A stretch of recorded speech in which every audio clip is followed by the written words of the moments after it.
Saya jawab ya Nandar ya. Tadi kamu bertanya tentang ayat-ayat jaminan keselamatan di dalam Bible. Saya bacakan saja nih satu persatu. Tadi saya mencatat, mencari-cari ayatnya ya, biar saya kumpulkan semua. Saya bacakan satu-satu Nandar ya. Biar kamu tahu. Misalnya, kita mulai dari Kisah Para Rasul 10 ayat 43. Saya bacakan. Tentang dialah semua nabi bersaksi bahwa barang siapa percaya kepadanya, ia akan mendapat pengampunan dosa oleh karena namanya. Ya, catat. Kisah Para Rasul 10 ayat yang ke-43. Kemudian Yohanes 5 ayat 24. Saya tambahin lagi nih, karena kamu satu kan enggak kamu bilang masih kamu pelintir-pelintir, saya tambahin yang lain. Aku berkata kepadamu, sesungguhnya barang siapa mendengar perkataanku dan percaya kepada Dia yang mengutus aku, ia mempunyai hidup yang kekal dan tidak turut dihukum, sebab ia sudah pindah dari dalam maut ke dalam hidup. Ya, Roma 8 ayat 1. Demikianlah sekarang tidak ada penghukuman bagi mereka yang ada di dalam Yesus Kristus. Ya. Roma 5 ayat 1. Sebab itu kita yang dibenarkan karena iman, kita hidup dalam damai sejahtera dengan Allah oleh karena Tuhan kita Yesus Kristus. Jadi sekarang apakah yang akan kita katakan tentang Abraham bapa leluhur jasmani kita? Sebab jikalau Abraham dibenarkan karena perbuatannya, mengapa, dan seterusnya bisa Anda baca sendiri. Jadi Nandar, intinya ayat-ayat tentang pengampunan dosa, keselamatan, jaminan keselamatan di dalam Bible itu sudah jelas. Ya, kemudian tadi pertanyaanmu tentang api penyucian dan lain sebagainya. Nandar, pertanyaanmu itu di luar tema kita. Ya, lagi pula kalau kamu tanya saya secara pribadi, ya, saya tidak mengimani yang demikian. Saya bukan Katolik, ya, saya Kristen Protestan. Ya, kalau kamu spesifik bertanya tentang saya kepada saya tentang hal tersebut. Begini Nandar, ya, tema kita adalah kepastian keselamatan di dalam ajaran Islam dan Kristen. Nah, tadi sudah saya unikan. Bahkan bukti nyatanya, kita nggak usah bicara dogma. Kita jangan bicara dogma, bicara keyakinan. Sekarang kita bicara fakta, Nandar. Di dalam iman kamu, bahkan di dalam iman kamu, kalau kamu bilang Yesus itu Yesus, Isa itu Yesus, Yesus tidak ada mati di dalam kubur. Sedangkan Muhammad jelas-jelas di dalam imanmu ada sekarang di dalam kubur. Terus kok kamu nekat mengatakan bahwasanya Muhammad sudah ada di surga, Nandar? Sungguh luar biasa kamu, Nandar. Ya. Terus tadi kamu membaca ayat di dalam Al-Quran bahwasanya orang-orang yang mati itu, ya, di sisi Allah itu mereka hidup. Tadi omonganmu seperti itu. Nandar, tunjukkan ayatnya di dalam Al-Quran bahwa Muhammad mati di jalan Allah. Nandar, tidak akan ketemu kamu sampai kiamat, Nandar. Coba tunjukkan Muhammad mati di jalan Allah. Mana? Ada nggak Muhammad mengatakan kalau dia mati di jalan Allah? Tidak ada, Nandar. Sampai kiamat burung kamu tidak akan menemukan itu, Nandar. Sampai lebaran burung. Ya, Nandar, satu kali lagi, ya.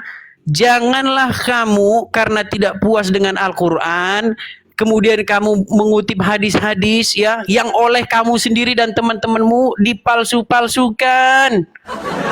Giliran menguntungkan, sohih, hadis itu sohih. Giliran merugikan, oh ini palsu, hadis ini palsu. Inilah yang saya bilang kalian itu berstandar ganda, Nandar. Padahal kalian punya rumus. Kalau ada hadis yang bertentangan dengan Al-Quran, sekalipun hadis itu benar, maka hadis itu palsu, Nandar. Sudah jelas kok di dalam Al-Quran dikatakan, aku tidak tahu. Itu ayat Quran loh. Aku tidak tahu apa yang akan diperbuat terhadapku dan juga terhadapmu. Aku hanyalah seorang pemberi peringatan. Kok bisa-bisanya Muhammad langsung di dalam hadis dia tahu apa yang akan diperbuat terhadap dia? Siapa yang bohong di sini? Pertanyaannya, Muhammad atau Quran? Quran bilang nih, kul, katakanlah, nih saya bacakan sama kamu, Nandar, ya. Surat, ya, Nandar, ya. Surat Al-Ahqaf. Aduh, surat Al-Ahqaf lagi. Ya, surat Al-Ahqaf ayat yang ke-9. Katakanlah, kul, ya, wahai Muhammad, bilang sama Nandar nih. Aku bukanlah Rasul yang pertama di antara Rasul-Rasul. Dan aku tidak tahu, Nandar, tidak tahu apa yang akan diperbuat terhadapku dan juga terhadapmu. Kok kamu masih nekat, Nandar, bilang Muhammad tahu masuk surga? Bahkan dia menjamin-jamin orang masuk surga. YNT. Sungguh nekat kamu, nekat yang nyata. Terima kasih Jowling Moy, terima kasih. Silakan. PS, terima kasih. PSjet, aduh, sudah menang debat. Sudah saya bilang tidak ada Kristen yang sanggup mengalahkan saya di muka bumi, bukan karena saya hebat, tapi karena kebenaran Islam. Oke.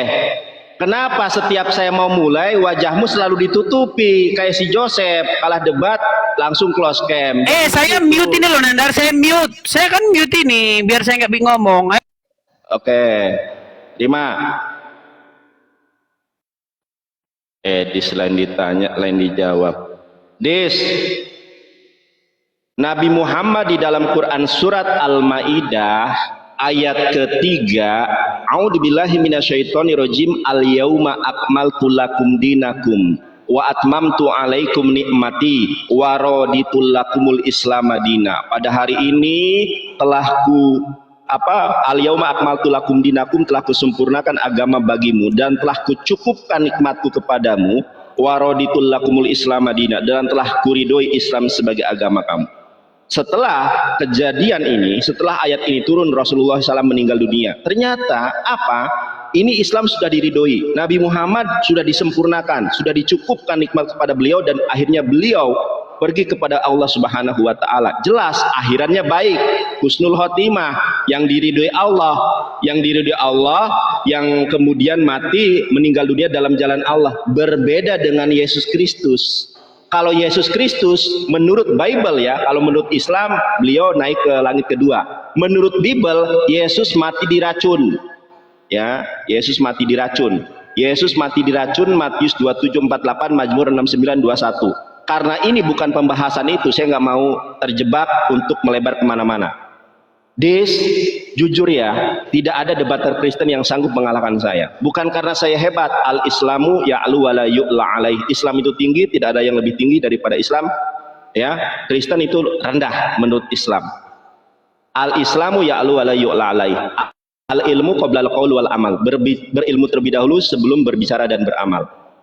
Saya kan bertanya, di mana Yesus mengajarkan bahwa dosa itu ditebus? Satu. Yang kedua, kalau memang ada dosa itu ditebus, ya, dosa yang ditebus itu dosa asal atau dosa berjalan. Yang ketiga, kalau orang Kristen mati di dalam keadaan terjatuh dalam dosa, bagaimana keadaannya? Apakah ada api penyucian? Kamu akui atau tidak, syarat untuk masuk surga, baca Matius 5:20. Apabila keagamaanmu tidak lebih benar dari agama Yahudi, maka kamu tidak akan masuk surga. Itu Yesus yang bilang. Jadi kalau Kristen agamanya tidak lebih benar dari Yahudi, maka dia akan masuk neraka. Nah, apa agama yang lebih benar daripada Yahudi? Islam. Dalilnya mana? Lukas 6 nomor 40. Kata Yesus, abal kolmi sehuslam limudo yihyeh kemorehu. Siapa yang masuk Islam maka akan sama dengan Yesus masuk surga. Itu dalil nggak pernah kamu bantah. Kemudian Galatia 5 nomor ke-19, apa kata si Paulus yang botak itu? Ini dalilnya ada ya, Paulus botak ya, edisi ya, saya nggak menghujat ya. Kata si Paulus, siapa yang mengikuti keinginan daging tidak akan pernah masuk surga. Hanya yang mengikuti keinginan roh saja yang masuk surga. Dalilnya mana? Galatia 5 nomor 22. Saya kan dulu pengajar, saya mengajari guru-guru sekolah minggu. Saya ajari mereka kasih, sukacita, damai sejahtera, kesabaran, kemurahan, kebaikan, kesetiaan, kelemah lembutan, dan penguasaan diri. Sekarang saya tanya, orang Kristen mana yang melakukan keinginan roh? Semuanya. Al-Gabata, Sambo membunuh Kristen, Joshua Tewu yang dibunuh oleh Sambo, kemudian siapa itu ya, Ki Ahmad, Gusbol. Orang Kristen mana yang melakukan keinginan roh? Semuanya melakukan keinginan daging. Nah, pertanyaan saya, bagaimana kalau orang Kristen mati dalam melakukan keinginan daging? Apakah ada api penyucian? Kalau tidak ada, berarti Matius 5 nomor 20 berlaku, akan masuk neraka. Berarti di neraka selama-lamanya. Makanya tidak ada jaminan keselamatan dalam Kristen.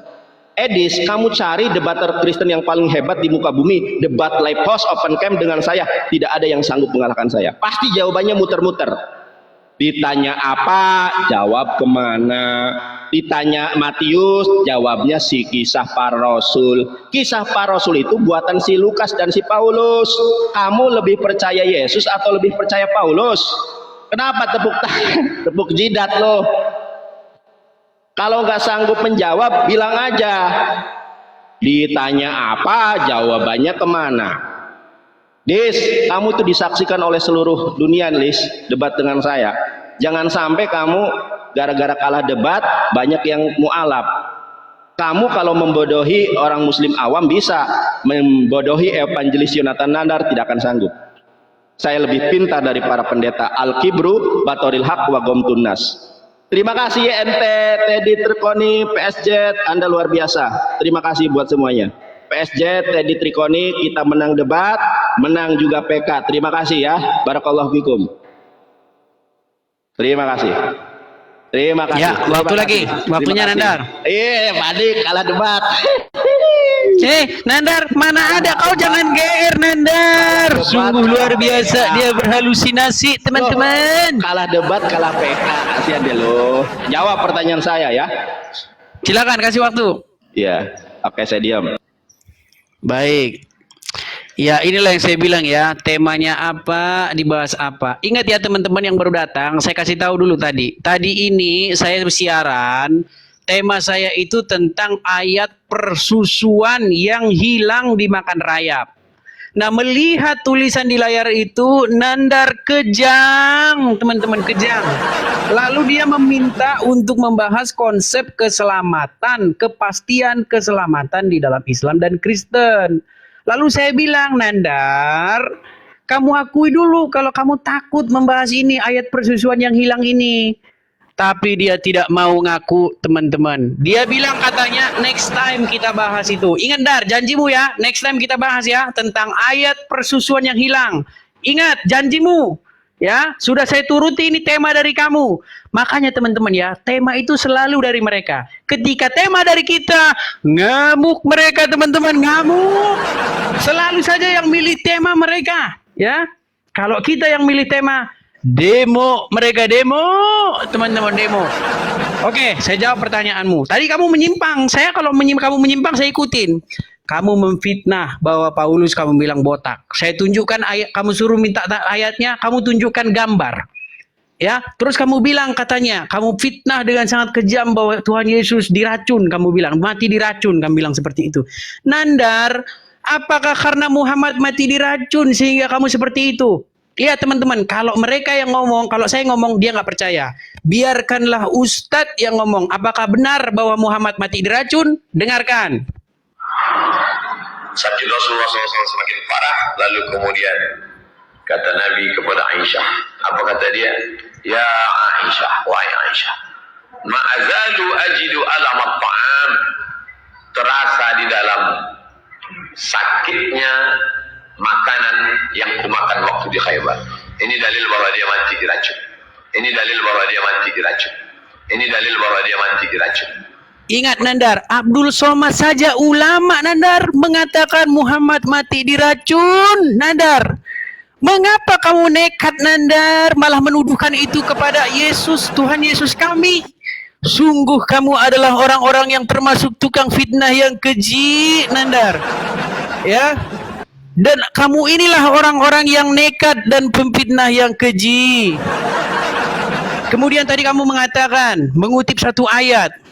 Ya, inna dinna indallahil Islam, kata kamu, bahwa sesungguhnya agama yang diridhoi adalah Islam, dan kamu bilang itu diturunkan segala. Mana dalilnya Nandar? Di mana dalilnya bahwa Muhammad mati dalam keadaan seperti itu? Yang ada tertulis dalam hadis Nandar, jelas di dalam hadismu tertulis, waktu Muhammad di hari-hari terakhirnya, dia meminta pena dan pulpen supaya ia ingin menuliskan sesuatu agar nanti umat Islam tidak tersesat sepeninggalnya. Tetapi ternyata Umar bin Khattab menghalang-halangi itu sehingga penulisan itu terjadi. keributan terjadi di hadapan Muhammad yang sedang sakit parah. Lalu Muhammad mengusir mereka, pergi semua kalian daripadaku. Oh, lupa saya. Nandar tidak akan percaya dengan hadis itu, teman-teman. Tidak akan percaya. Karena apa? Karena ketika hadis meragukan, maka dibilang doif, doif, doif, doif. Ma'udhu, kata dia.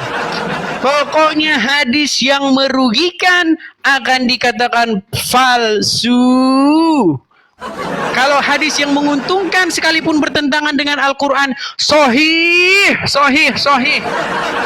Apa kayak gini diskusi Nandar? Diskusi macam apa? Kok jadi kita seperti ini diskusinya? Kamu tanya konsep keselamatan dalam Kristen, sudah saya jelaskan di awal, kamu tanya ulang-ulang lagi. Nandar, di dalam, makasih bang. Di dalam agama Kristen jelas Nandar, kalau kamu sudah menerima keselamatan, apa konsekuensinya? Bahwa kamu harus hidup di dalam kebenaran, hidup di dalam roh, tidak hidup di dalam daging. Benar, itu konsekuensi dari orang yang telah diselamatkan. Ya kan? Karena kita sudah diselamatkan, maka kita harus menunjukkan rasa bahwa kita telah diselamatkan itu. Maka dikatakan dalam Paulus, engkau sudah mati. Ya, manusia lamamu sudah mati. Kamu hidup harus dengan manusia barumu. Hidup di dalam roh dan kebenaran. Kalau ada orang-orang Kristen yang masih berbuat dosa, itu menunjukkan mereka tidak menerima keselamatan itu. Itu menunjukkan bahwa mereka tidak hidup di dalam kebenaran itu. Nandar, sekarang tolong kamu jawab satu kali lagi. Kenapa kamu hanya menerima hadis yang baik-baik, sedangkan yang jelek-jelek kamu tolak? Silakan. Jet, terima kasih, berkas selalu. Saya buka pintu dulu ya. Bentar ya. Silakan, dia lari terbirit-birit teman-teman ya. Terbirit-birit dia lari teman-teman. Udah ada pertolongan dari teman itu ya. Nandar, kamu babak belur katanya. Babak belur. Sorry dis. Aku anakku pulang sekolah. Ya, baik. Terima, PSJ, terima kasih. Sultan TikTok. Terima ya, jangan takut kau. Si Edis malah merajuk. Nandar, saya angkat tema ini, kenapa kamu tema jaminan keselamatan? Jaminan keselamatan ini adalah konsep fundamental yang ada dalam Kristen. Orang Kristen quick, oh yes. Ya, ternyata aku berzina karena sudah ditebus dosanya. Makanya saya ingin memberikan fakta dan kebenaran bahwa Yesus tidak pernah menjamin keselamatan orang Kristen. Justru Yesus menjamin neraka bagi orang Kristen. Ya, Matius 5 nomor 20, Markus 9 nomor 49, siapa yang mengikuti keinginan daging masuk neraka. Yohanes Pembaptis sudah menubuatkan, orang yang datang setelahku bukan membaptis dengan air, tapi dengan api. Orang Kristen, Markus 9:49 akan digarami dengan api. Kamu malah merajuk, Nandar, temanya ini kan tema dua arah. Lu bertanya tentang Islam, saya bertanya tentang Kristen. Ternyata semua pertanyaanmu saya jawab, tetapi tidak ada satupun pertanyaan yang lu jawab, lari kemana-mana. Saya berbicara tentang Yesus mati diracun, ada ayatnya. Edis, ya kamu melebar kemana-mana nih, Edis. Ini kan Mazmur nih. Bahkan mereka memberi aku makan racun, dan pada waktu aku haus mereka memberi aku minum anggur asam. Siapa yang diracun? Siapa yang diberi minum anggur asam? Yesus. Tuh. Yohanes 19:28-30, baca sendiri, Yesus mati kena diracun. Sudah saya bilang, tidak ada pendebat Kristen yang sanggup mengalahkan saya. Ya, takabur lil mutakabir sodakoh. Saya tidak pernah mengutip Quran surat Al-Imran, inna dina indallahil Islam. Ini direkam loh, ada rekamannya. Ya, rekamannya ada. Saya mengutip Quran surat Al-Maidah ayat ketiga, al-yauma akmaltu lakum dinakum wa atmamtu alaikum nikmati wa raditu lakumul Islam madina. Kamu jadi pendengar yang baik saja tidak. Kenapa? Karena kamu menahan malu. Lihat topimu itu, telinga ditutupi, mata ditutupi. Benar kata Allah. Ya, apa? Khatamallahu ala qulubihim, sudah tertutup pintu hatinya. Wa ala sam'ihim, pendengarannya sudah ditutup. Wa ala absorihim, penglihatannya sudah tertutup. Walahum adzabun azim, Kakak Lumni berkas selalu. Edis lu kalau sama muslim awam sok jago. Nih debater muslim yang tak terkalahkan. Ya, tidak ada orang Kristen yang sanggup mengalahkan saya debat tentang jaminan keselamatan. Debat offline, saya pendebat, saya pengacara. Insya Allah nanti teman-teman doakan. Nanti pengacara terkenal seperti Hotman Paris, punya mobil Mercy, punya mobil Lamborghini. Kristen gak ada yang sanggup mengalahkan saya. Nih Des, orang Kristen itu dijamin masuk neraka. Ya, kamu bertanya tentang si Paulus botak, di mana dalilnya? Ini nubuatan tentang si Paulus. Apabila rambut kepala seorang laki-laki meluruh, waduh, makasih berkas lalu ya Allah. Dan ia hanya menjadi botak, ia tahir. Tuh, si Paulus orang Yahudi. Ini dalil si Paulus botak. Nih, Imamat 13:41 si Paulus botak juga ada. Tuh, ia tahir. Kamu ngerti nggak arti tahir itu apa? Si Paulus botak ada dalilnya di dalam Bible. Saya ini ahlul kitab, ngerti. Baca Ibrani bisa, baca Yunani bisa, baca Aramaik bisa, baca Arab bisa. Pendeta bara. Biri. Boro, dijamah, ditangkap, dilawan. Cuma itu untuk mencari perpuluhan. Oke, saya ulangi pertanyaan saya. Di mana Yesus mengajarkan tentang penebusan dosa di dalam keempat gospel? Kalau ada, dosa apa yang ditebus? Dosa asal atau dosa berjalan? Pertanyaan ketiga, kalau orang Kristen mati terjatuh dalam dosa, wik misalnya nih. Misalnya Edis lagi di Medan, wik sama Miyabi. Wik. Keluar tuh. Miyabi Kristen. Si Edis Kristen, mati dalam keadaan terjatuh dalam dosa. Apakah kamu itu masuk surga? Kalau kamu masuk neraka menurut Matius 5 nomor 20 karena tidak melakukan agama yang benar, apakah penyucian di dalam Kristen? Penyucian di dalam Kristen. Kalau tidak ada, sebutkan dalilnya. Itu saja. Jangan termenung kok. Sudah kalah PK, kalah debat, kamu salah pilih orang. Masih berani datang besok. Aduh, terima kasih teman-teman. Wah ya Allah, para sultan ini berkas lalu lah. Memang si Edis perlu saya layani ya. Gak ada yang bisa menyerang dia kalau bukan saya. Jangan nangis, Dis. Lihat 377 5.000 beda jauh. Kalah PK, kalah debat lagi. Ya, silakan kasih waktunya Nandar, kasih waktunya. Ya, silakan. Ya, teman-teman ya, biarlah teman-teman ya, biarpun motivasi Nandar ini debat-debat seperti ini, walaupun dia memamerkan kebotolannya demi mendapat koin, tidak masalah teman-teman ya. Karena harga dirinya Nandar hanyalah sebatas koin, teman-teman. Biarlah dia menjadi badut, biarlah dia menjadi mainan. Yang penting banyak muslim yang kasih gift kepada dia. Itulah Nandar, teman-teman ya. Kita jangan seperti itu, teman-teman ya. Walaupun kita tidak dikasih gift, tidak dikasih apa, tidak masalah. Yang penting kita tunjukkan kebenaran, teman-teman ya. Nah, Nandar tadi sudah berkali-kali saya jelaskan Nandar ya, bahwa di dalam ajaran Kristen itu Nandar, orang yang telah menerima Yesus itu dibaptis artinya apa? Manusia lamanya sudah mati. Kemudian dia dibangkitkan. Keluar dari air itu tanda perlambang bahwa dia dibangkitkan, hidup di dalam roh dan kebenaran. Jadi tidak masuk akal pertanyaanmu. Orang sudah menerima Yesus tetapi kamu bilang melakukan kejahatan. Itu namanya tidak menerima Yesus, Nandar. Ya.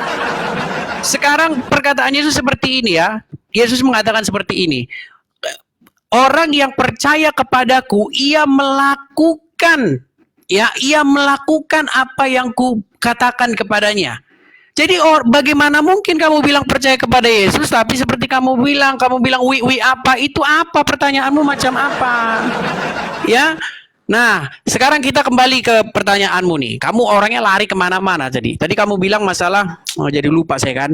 Tadi kamu bilang masalah apa tadi tuh? Nggak saya catat nih. Kalau nggak saya catat jadi lupa semua saya tadi dia ngomong apa. Masalah tentang Muhammad yang kamu bilang berkata di dalam hadis bahwa itu saya bini pasti masuk surga di mana? Kok bertentangan dengan Al-Quran itu sendiri, Nandar? Di Al-Quran kan jelas dikatakan bahwa aku tidak tahu apa yang akan diperbuat terhadapku dan terhadapmu. Coba Nandar kamu jawab dulu itu. Apakah ayat ini bohong? Coba Nandar. Jelas gak di situ dikatakan, katakanlah Muhammad, aku tidak tahu apa yang akan diperbuat terhadapku dan juga terhadapmu.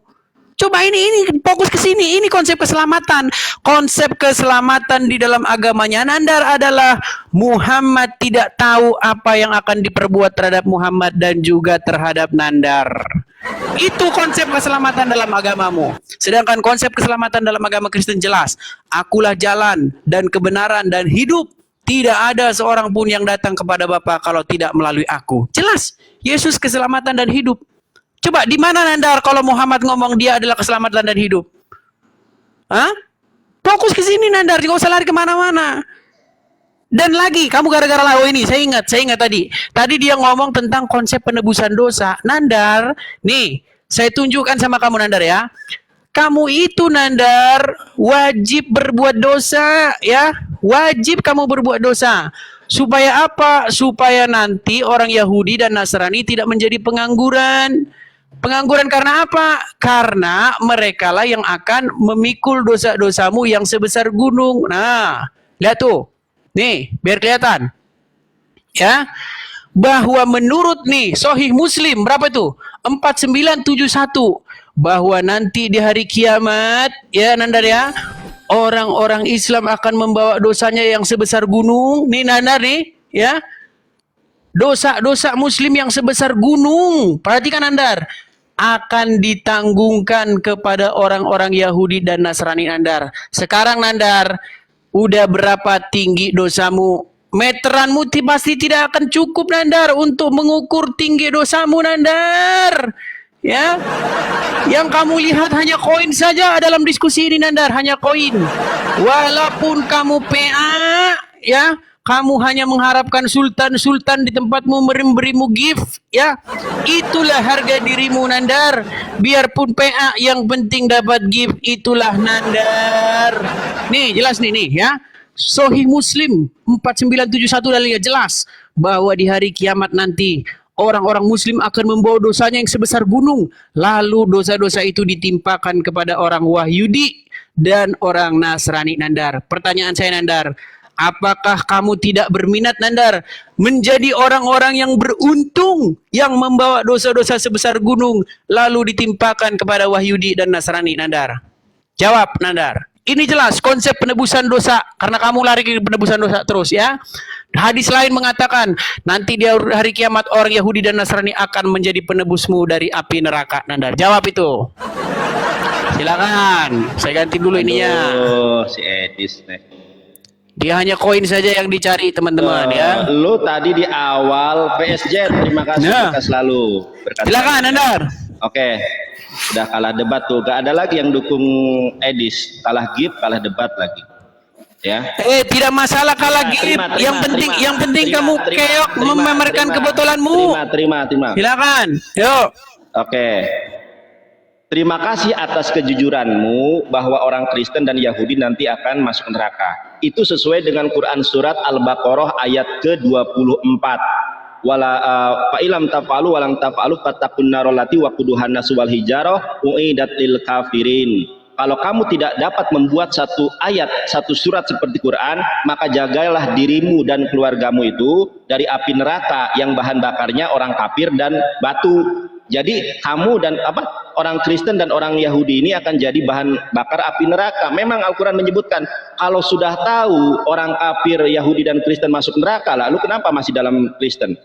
Kemudian Al-Quran itu ada kaidah ilmunya, ada asbabun nuzul sebab-sebab turunnya ayat Al-Quran. Kalau hadis ada asbabul wurud, sebab-sebab hadis itu ada. Ya, nah surat Al-Ahqaf itu adalah surat ke-46 kalau tidak salah, mohon larat.